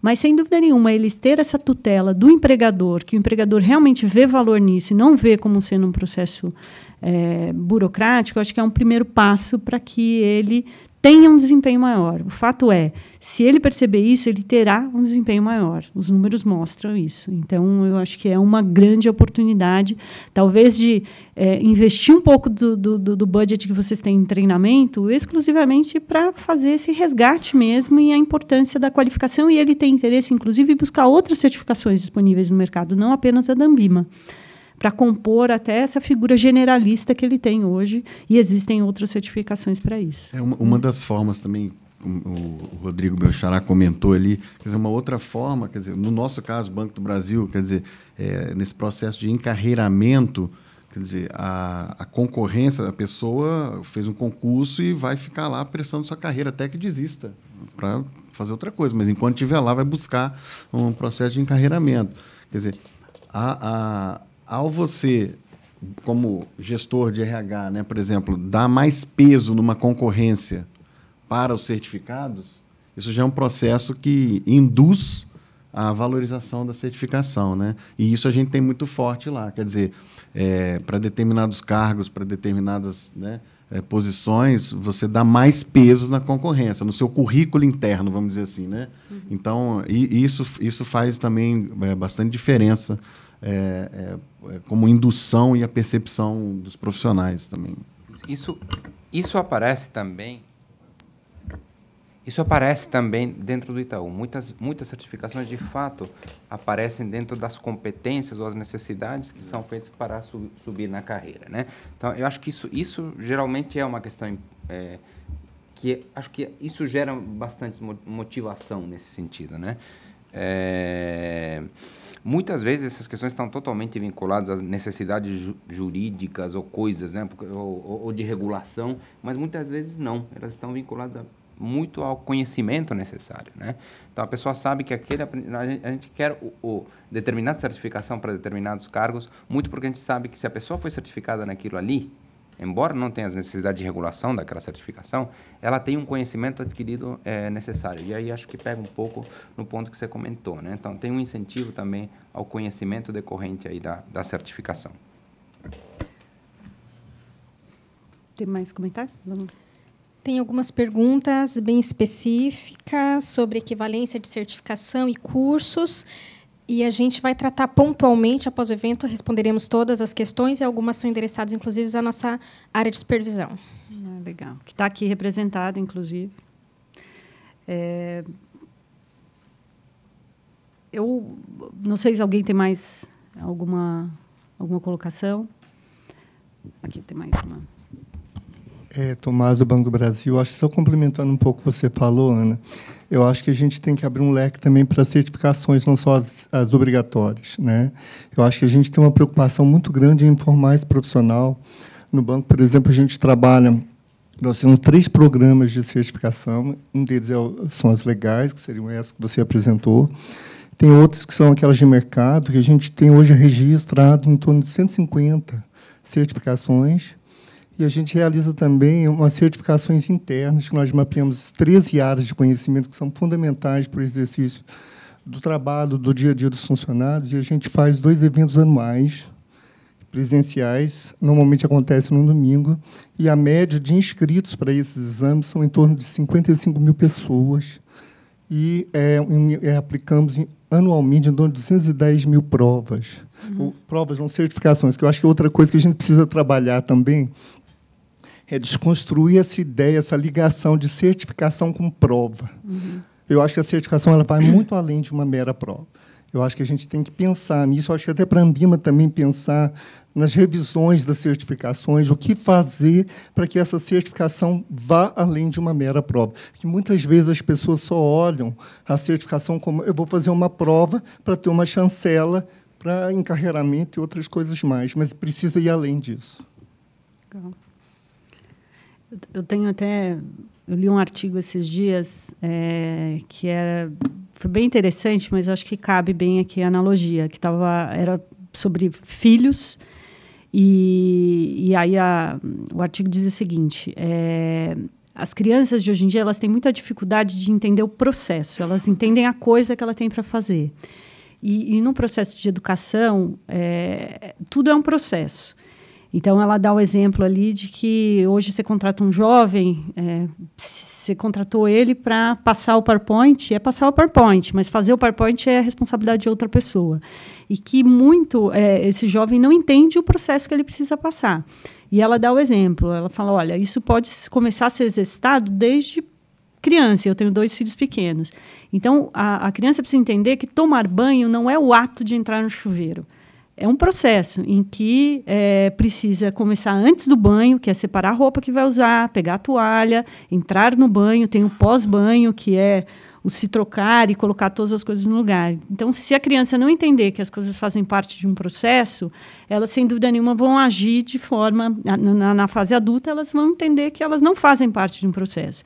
E a gente tem trabalhado muito aqui, e a gente até mudou o nosso nome da área de treinamento, por exemplo, que nós tínhamos aqui na Ambima, para chamar todo esse processo nosso aqui de educação continuada. Você tem toda a razão. Por quê? O processo de certificação ele envolve 4 etapas na nossa percepção, e a gente discute isso bastante no comitê, né, Rodrigo? A primeira etapa ela passa pelo esse preparatório. Então, há uma necessidade de você... Primeiro, e o preparatório não necessariamente é um curso preparatório, mas o preparatório é até a decisão de se fazer a certificação. Então, ela começa no momento pré-exame. O exame é a segunda etapa, que é nada mais, nada menos que a medição do conhecimento daquele indivíduo naquele momento. Então, ela é uma uma prova, um exame que diz se ele é apto ou não. Mas o processo mais relevante é o depois, é a educação continuada, porque esse processo ele precisa ser mantido vivo. E o quarto item é a supervisão da conduta desses profissionais, dos processos das instituições relacionados a a certificação em si. Então, enfatizar que isso faz parte de um processo é fundamental, porque senão as pessoas entendem que elas estão se preparando para uma prova, que é o que vai manter ela no emprego, e ela só vai se preocupar com isso depois de 5 anos. Né, que hoje é a nossa regra de atualização, que, como o Rodrigo disse, está sendo revisada, inclusive, para a gente enfatizar o equilíbrio desses 4 passos nesse processo de certificação. Porque ninguém gosta de ser avaliado, ninguém, né? Se é carta de motorista, que agora você precisa fazer a prova, você já fica com medo, fala, nunca mais vou dirigir na vida, né? Vou errar a placa, que eu uso todo dia lá. Mas, então, tem um fator psicológico que também a gente tem discutido internamente na Ambima. Como nós, da associação, podemos atuar nisso, fazer com que esse processo seja mais brando, com menos pedras no caminho, que é o que cita ali, que mostra na pesquisa essa citação, e que isso faz parte de um processo mesmo. Então, a ênfase ela tem que ser igual neste processo preparatório, que passa pela, inclusive, a qualificação de escolha de vocês, né, do que escolher, se fazer uma coisa interna, externa, contratar uma consultoria para ajudar. O exame, que é realmente só uma perna, mas dá uma ênfase muito grande também no processo de educação continuada, porque daí o exame serve só para revalidar os conhecimentos práticos que esse indivíduo já tem. Né? Queria só complementar, acho que a pergunta também remetia bastante às certificações voluntárias, e aqui eu queria dizer que no CFP eu entendo que tem uma etapa adicional a tudo isso, essas etapas que você comentou, que é a criação de um senso de pertencimento. Né? Então, os profissionais CFP, de alguma forma, desenvolvem a ideia de que eles são um grupo. Né? Quer dizer, então, eu pertenço. Tenho, logicamente, a educação continuada, mas tenho eventos, tenho senso, tenho algum sentido de comunidade, né? Que com certeza, nas origens, foi extremamente importante para fortalecer tudo isso. Né? Obviamente, quando a gente pensa nas certificações obrigatórias, na 10 ou na 20, o volume de certificados, a quantidade de pessoas certificadas é muito maior. Não sei nem se é possível tentar criar algum conceito disso, que tenha espaço para divulgar ou debater ideias, para conversarem, trocarem experiências. Né? Talvez a certificação CFP tenha algo que possa ser adaptado ou algo a ensinar para as outras certificações nesse sentido. Uhum. Olha lá, mais. Patrícia Mafetano, Bank of America. Essas pesquisas foram realizadas com investidores pessoas físicas, correto? Correto.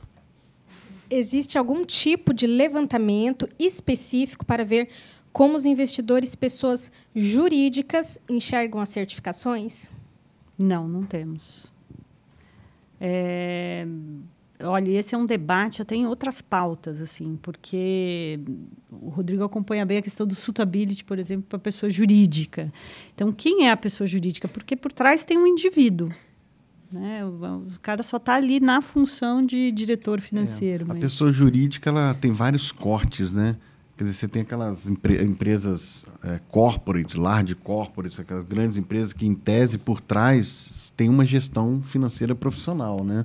Então, para gerir aquela empresa, em tese, obrigatoriamente, você tem um profissional altamente capacitado do ponto de vista de entender todas as necessidades da sua empresa e, inclusive, a sua sobra de caixa, o que fazer com isso. Quer seja para gestão do seu fluxo de caixa, o que é normalmente comum, principalmente quando você fala das médias e pequenas empresas, ou quer seja para outros objetivos, como proteção cambial, como outras coisas atreladas à empresa. Mas, como a Ana disse, a pessoa jurídica, ela está... a própria CVM incluiu a pessoa jurídica agora, nesse momento, no processo de suitability, que é do API, né, de análise de perfil do investidor, e nós ficamos aqui com todos os bancos praticamente discutindo muito Como que é? Porque a gente ficou discutindo muito tempo a questão do sustentabilidade para a pessoa física, que é entender o ser humano, suas necessidades, objetivos, traçar perfis e tal, né? E na pessoa jurídica, como é isso? Né? Então, eu acho que no Brasil a gente está ainda aprendendo do ponto de vista do suitability, que é um ponto referencial, né, disso, como tratar a pessoa jurídica, quer dizer, e por trás tem sempre uma pessoa física respondendo.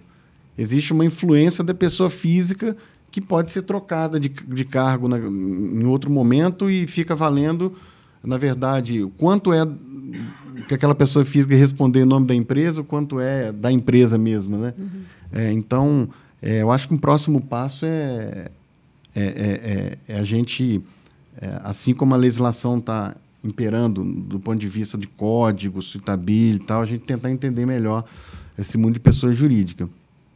Mas que, em tese, a gente voltando, por exemplo, micro e pequenas empresas, em tese, não há de ter tanta complexidade no mundo de investimentos, né? Então, são mundos diferentes, né? Então, assim, eu acho que é um processo. Acho que vai chegar uma hora da gente se debruçar em relação a isso. A gente discutiu um pouco, quando a gente definiu aquelas personas, a gente também olhou a segmentação. Então, aqueles personagens, eles não estão todos em todos os segmentos, por exemplo, eles têm uma presença, às vezes, por exemplo, o líder ele está em todos os segmentos, desde o varejo alta renda, afluente e o private, mas o especialista não necessariamente está no segmento de varejo, porque foi identificado que... Porque aqui, lembre-se que é sempre o recorte de investimentos, é o olhar para a atividade de investimentos dentro da distribuição. A atividade no varejo, por exemplo, o que a gente identificou que são produtos muito simples. Então, o produto predominante é crédito, muito mais do que investimentos. Se é investimentos, a gente está falando de poupança ou fundos ou produtos bastante simples, né? Que é a primeira entrada do cliente. Quando a gente passa já para o segmento afluente, aí a gente já vê a presença de investimentos, mas ele não tem necessariamente um gerente disponível para o cliente. Então, na pessoa jurídica, quando a gente olha nessa segmentação, muitas empresas não estão lá no varejão, elas estão mais no afluente para cima, e quando elas têm a relação ali, pelo menos na distribuição, ela é mais voltada a questões de fluxo de caixa e produtos de crédito do que necessariamente investimentos. Mas isso não é justificativa para que a gente possa fazer uma compreensão maior. Eu acho que se a gente fosse começar, a gente teria que começar com micro e pequenas empresas, que é aquele tipo de negócio que, obviamente, a CVM até reconhece isso, que se mistura com a pessoa física, né? Se assemelha mais. E essa pessoa, diferente das grandes empresas, nem sempre está preparada para gerir financeiramente seu negócio. Então, e até por isso, no Suitability está se voltando para micro e pequenas empresas, essa diligência dos bancos, né? Ok. Mais alguma consideração? Mais perguntas? Vocês querem colocar mais alguma coisa? Não? Bom, gente, então eu queria agradecer a presença de todos. A apresentação vai ficar disponível para vocês. Se vocês tiverem alguma dúvida, algum outro questionamento, não precisa ser esgotado aqui, a gente pode responder depois. O nosso intuito é muito compartilhar isso com vocês para que isso sirva de insumo para as suas estratégias de qualificação. Acho que o desafio aqui é que os profissionais precisam, não é escolha mais, eles precisam estar cada vez mais qualificados, seja pelo que o Martim colocou hoje, eles têm informação, muitas vezes muito mais do que o próprio gerente. Tem uma questão que os valores estão mudando para os investidores, e isso é uma realidade. A gente tem outros trabalhos que mostram isso aqui. O que para um jovem, o valor e a forma como ele lida com o dinheiro é diferente de gerações como a nossa ou gerações dos nossos pais. A questão que hoje tem, eu falo isso muito, né, que é o maior asset dos bancos, que é o sigilo, é a segurança. a gente está falando de uma geração que o maior asset para eles é compartilhar, é abrir, não é reter o conhecimento, é compartilhar o conhecimento. Então, esses profissionais estão inseridos dentro desse contexto e é um grande desafio. Então, o fato é, eles vão precisar estar mais preparados, sim. Outra coisa é a dinâmica do nosso mercado, que muda o tempo inteiro. Quando a gente discute aqui o prazo de recertificação, de atualização dos profissionais, que a gente fala 5 anos, vamos fazer um exercício, vamos olhar 5 anos para trás, 2010. A realidade era completamente outra. Produtos que hoje estão na rede de varejo não eram comercializados ou nem mesmo existiam. Então, se a gente olhar 5 anos para frente, vocês devem estar acompanhando o debate, tem gente que fala que o que a gente está vendo hoje, daqui a 5 anos, vai ser muito diferente. Então, esses profissionais ali, sendo a principal canal de acesso aos seus clientes, como é que eles vão estar inseridos nesse contexto? Então, eles precisam estar capacitados o tempo inteiro. E eu acho que a coisa também muito relevante que a gente vem se debruçando aqui é de provar para o profissional de que a certificação é dele. Como ela citou aqui, o conhecimento ninguém tira de ninguém. E hoje há uma sensação muito externa de que a certificação é alguma coisa e que não é de responsabilidade do indivíduo, nem pela sua obtenção e muito menos pela sua manutenção. É muito natural aqui a gente receber no atendimento, né, a Carla, que é responsável pelo nosso atendimento aos profissionais certificados, de que ele fala assim, olha, venceu minha certificação e ninguém me avisou. Né? Então, claro que não, ninguém vai te avisar, essa certificação é sua, ela é uma obrigatoriedade, mas ela é sua, você que tem que zelar, você sai da instituição A, vai para a instituição B, você vai levá-la consigo. Então, reforçar essa ideia de que aquilo tem valor para vocês, empregadores, tem valor para o cliente e tem que ter valor para o profissional, porque a gente sabe que se a gente conseguir criar essa cadeia de valor, o desempenho desses profissionais vai ser muito maior. Só complementar, eu queria só trocar uma sensação que eu tenho, assim, você comentou que hoje à noite, eu acho que é um recorde aqui de eventos que a Ambima faz, é o recorde. Eu tenho a sensação e a sensibilidade, talvez, de que é uma grande oportunidade, o momento que nós estamos vivendo no Brasil, que é um cenário turbulento, né? Tanto os clientes, aqueles que, inclusive, têm dinheiro aplicado, né? Eles estão bastante sensíveis e atentos a tudo que está acontecendo, podem ter tomado lá seus prejuízos, podem estar em dificuldade efetivamente financeira, mas eles estão procurando... sensação, não trabalho em agência agora, mas assim, devem estar procurando mais os profissionais para conversar, né? Eu acho que é um momento... A gente não sabe quanto tempo vai ficar essa turbulência, mas eu acho que é um momento oportuno que todos estão atentos à necessidade de saber explicar o que está acontecendo, saber para onde vai, onde é que se aplica o dinheiro, o que vai acontecer na diversidade, numa volta de cenário, né? Então, assim... há uma oportunidade, e o sinal é o que vai acontecer hoje à noite, né? Os profissionais estão querendo mais informações, estão querendo pensar mais nas suas carreiras, e devem estar sentindo isso no dia a dia dos seus clientes, querendo conversar com eles. Então, é um momento de oportunidades da gente dar um salto, talvez. É uma sensação que eu tenho, não sei se você compartilha, Martim. Não, certamente, eu acho que tem essa vontade desse salto e é um momento na qual acredito eu que os profissionais certificados estão sendo muito questionados, né? Então, os clientes estão procurando respostas, né? Respostas, e aí, meu fundo, meu planejamento do futuro e a minha aposentadoria, né?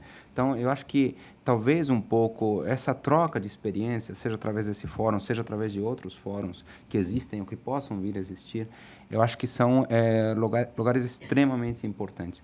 E acho que esse momento, que claramente é difícil atualmente, talvez ele dure um tempo, né? Então, a gente... Então, essa necessidade do cliente de ter proximidade, de ter informações, é algo que vai estar presente com a gente durante muito tempo. Né? O momento do salto. Pois é. Bom, gente, eu queria agradecer, então, a presença de todo mundo, o pessoal de casa, que acompanhou aí. Espero que todos tenham ficado até o final. Eu vou pedir a gentileza que vocês façam a avaliação do evento. Isso é muito importante para que a gente possa construir eventos e conteúdos que sejam relevantes, de fato, para vocês. Então, a avaliação, acho que é o término, né, está no link do webinar, embaixo, a avaliação. Isso é super importante para a gente. E convidá-los também para participar à noite. Vai ser às 19 horas, nessa mesma sala, a gente vai mudar o cenário. Mas, para vocês terem um pouco da noção do que vai ser debatido. A gente já teve uma pílulazinha, primeiro pelo interesse que gerou. É o primeiro evento, ou um dos primeiros eventos. A gente fazia eventos muito lá no início da certificação com os profissionais certificados, e a gente adotou mais recentemente a política de se aproximar deles verem na Ambima um local não só que aplica o exame, do qual ele realmente receia bastante, mas um lugar que ele também pode adquirir conhecimento para o desempenho da carreira dele. Seja pelos cursos que a Ambima tem, que são todos voltados e desenhados para os profissionais de mercado, seja por todas as outras informações que a associação produz, relatórios, rankings, informações que podem servir para o dia a dia deles. E lá na ferramenta de inscrição foi bem interessante, que já vieram vários comentários. Poxa, é um momento oportuno para discutir carreira, muito legal iniciativa como essa, para a gente poder falar das nossas dificuldades. Então, eu acho que vai ser interessante até para vocês sentirem o que esses profissionais estão, que receio que eles têm, quais são as expectativas que ele tem. Então, acho que vai ser um bate-papo bem interessante. Tem uma última pergunta aí no o link para participar do evento à noite, perguntaram. Portal Ambima, página da certificação, também nossa página do Facebook, para quem quiser participar à noite. Tá. A gente vai tentar mandar um e-mail com o link para quem participou aqui do evento, e acho interessante. Acho que vai ser a primeira vez de todo mundo, então vamos lá para entender conjuntamente que expectativa que esses profissionais têm sobre a carreira deles. Ok? Gente, obrigada. Obrigado, um bom dia a todos. Bom dia. Obrigado.